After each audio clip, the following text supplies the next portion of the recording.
Hey guys, it's Mike Malbro, and today we're going to talk about how to kill your inner critic. So, do you hear this negative voice in your head saying, hey, you can't do that? Somebody's going to say something to you that's going to make you feel bad or whatever, right? If you're watching this video, you're probably trying to get rid of that voice, right? What I'm going to tell you is how to kill it and why it even exists in the first place. So, let's dive into this. Why does it even exist? Why do you have negative self talk? Well, maybe you don't know this, but your self talk is actually a way for you to protect yourself, right? Your self talk is actually something that protects you from fear and harm, right? Now, this is not based in today, but the way that our brains actually work. You have a part of your brain that's called the old brain, right? And I'm not going to go into like all of the parts of the old brain, but essentially what you need to understand is this brain is old, right? And it decides how you will act based in situations that are new to you, based in situations where you know what to do, so on and so forth. And what it tries to do is create a comfort zone so that you know how to operate in the world that you're in. So part of your negative self talk is actually a protection mechanism. Now, why, right? So think about it like this. Your old brain is used to a world where lions and tigers are in your daily life. Like you will see a lion or a tiger 20 meters away, or I don't even use meters because I'm in America, 20 yards away or 100 yards away and be like, hey, be careful because this thing might try to attack you, right? Now, you're also naturally afraid of the dark in this. So usually kids have the fear of darkness, right? You try to lay them down and they're like, no, I don't want to lay down in the dark. I want my mom and dad. This is why they have that fear, right? And so understanding that, what you have to understand is that your negative self-talk is actually there to protect you from making drastic mistakes that could end your life, right? Now, understanding that, you also have to know that sometimes this thing goes haywire and doesn't realize that the situation you're in is one that is safe, but just outside of your comfort zone, right? So, for example, public speaking, it's not dangerous, but naturally we fear it because making a mistake in public, especially for the world to see, can make it so that people are like, oh man, I don't want to be judged harshly and then kicked out of our community because that would mean I would die all alone out in the wilderness, right? That won't happen. And we know that consciously, but unconsciously, the fear still remains. And that's what makes it hard to get on video like this or to give public speeches. So, how do we silence this voice, right? In the right situations, but also not absolutely kill it, because you have to be able to listen to it to make wise decisions, right? And ultimately, I would say this: think of it as an advisor and not as a controller. If your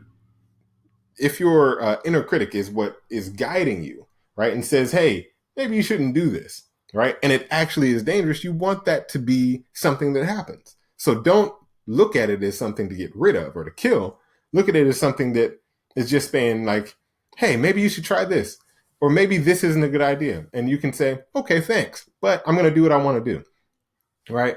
How you can get to the point where you can control your actions whenever you have that inner critic or your self-limiting beliefs pop up is by conditioning it to not be in control. Now, this is the part that will require a little bit of practice and will require a little bit of determination.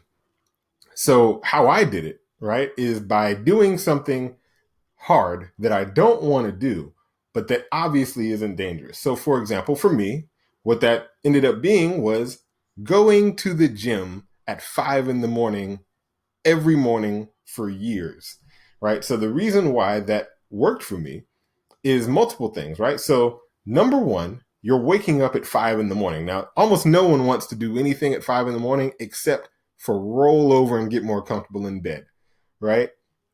A lot of people are like, hey man, I got another hour or two to sleep. I'm going to roll over, hit this, hit this last 2 hours of sleep really, really hard and feel great when I wake up. What I had to do was say, you know what? Get up now. right? And it puts you in a position to be the authority, right? You are consciously the authority, not your subconscious mind. And that's really what you're conditioning yourself to do, is to be consciously in control of your body, your mind, your spirit, whatever you want to call it, right? And then immediately after waking up, I give myself 15 to 20 minutes, got to be in the gym. Now, why? Right? Why is that important? I've already done one thing I don't want to do. It also requires more pain, right? It requires you to be able to suffer slightly, right? Without quitting. And here's the thing, is like what we're really doing is learning how to force ourselves. Essentially, we're learning grit, right? We're learning how to be determined. And when you have to work out at 5 in the morning because you have given yourself the commitment to say, I'm going to be at the gym by 5:15, 5:20 every morning. Now what happens is you go there, right? Even if, and for me, this was the hardest part, right? I had made the commitment not necessarily to work out, but just to go there. Go to the gym every morning, right? When you get there, you're not going to be like, well, I'm going to turn around and go home. It's literally just a way of blocking your mind off from what you're about to do when you first get started. That's what helped me. But once I was there, what I did was like, okay, well, I'm going to push myself. I don't have to try to be like Arnold Schwarzenegger or The Rock or anybody who I'm not. All I have to do is push myself past the point of comfort. I have to get to the point where it hurts and do 3 more, right? 4 more, 10 more. Doesn't really matter. The whole point is you're training yourself to be uncomfortable and keep going, right? So how this helps to silence your inner critic when you need to, and how to be in control of that inner critic, is because unconsciously, something that we may not all understand is that your inner critic is actually, it's not you, right? It's not you, and it is a part of you that tries to keep you safe. And nothing feels more dangerous than pain. And teaching it that not all pain is dangerous, right? That some pain equals growth is important if you're going to silence that inner critic, right? And then you get rid of, and this is something that I didn't really expect when I started to do it. I just was doing it to try to get healthy. I actually had an issue health-wise that made me say, you know what, today's the day I got to get committed. But once I did that, I also realized that when you get to a certain point with that consistency, right, you run up to a wall that says, you're not going to do this for real. You're not going to follow through. So why don't you just quit, right? Or I don't really want to do this and blah, blah, blah. You get this internal talk that doesn't necessarily sound like negative self-talk. It sounds like, I just don't want to do this, right? And it feels like you. And what I had to do was say, it's essentially recommitting. But what I said is like, hey, you know what? I've got a serious issue, number one. Number two, I've been in the gym on and off all my life. Why not just do it so I can keep the results instead of getting results, stopping, losing the results, starting again, getting results, and being on this whole like loop-de-loop of like not healthy and healthy.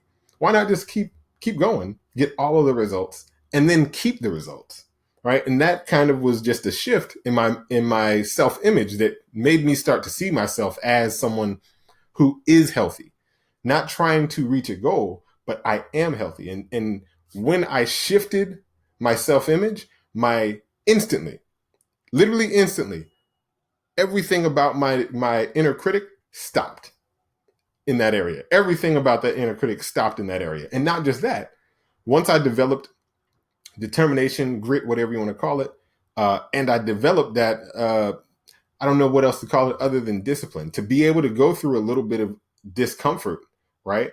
What I noticed is that it expanded my comfort zone in every area, not just the area of the gym, but I was able to say, okay, well, instead of me just doing exercise, now I'm going to be able to spend money in a way that would normally feel risky, or I would be able to go and talk to this person who I am a little bit of intimidated to talk to. it changes whenever you change in one area, it changes you everywhere. And when you change everywhere, your comfort zone goes from this to this to this. And then eventually it's like your comfort zone is really just the earth. Well, at least that's where I hope it goes for me, right? So ultimately, how you kill your inner critic is two things. First, I accept it. I accept that my inner critic is trying to protect me, right? It's trying to keep me safe in a world that it thinks is dangerous. And then I have to realize that it is not in control of me, and that my conscious desire and my conscious will to move forward in a certain area is what is in control. And I have to train it to know that, so that it doesn't hijack my emotions. It doesn't hijack everything. And ultimately, by doing this, you learn that your comfort zone is under your control, right? And once you can control your comfort zone, you control your life. So I hope this helped you guys out. If you enjoyed this video, I actually wrote a book that goes a little bit more in depth of how to shift your self-image and make that comfort zone expand and ultimately manifest anything you want at will. So check that out at what'sbetterthangreat.com/book. All right. Thank you guys for checking out this video, and I'll catch you on the next one.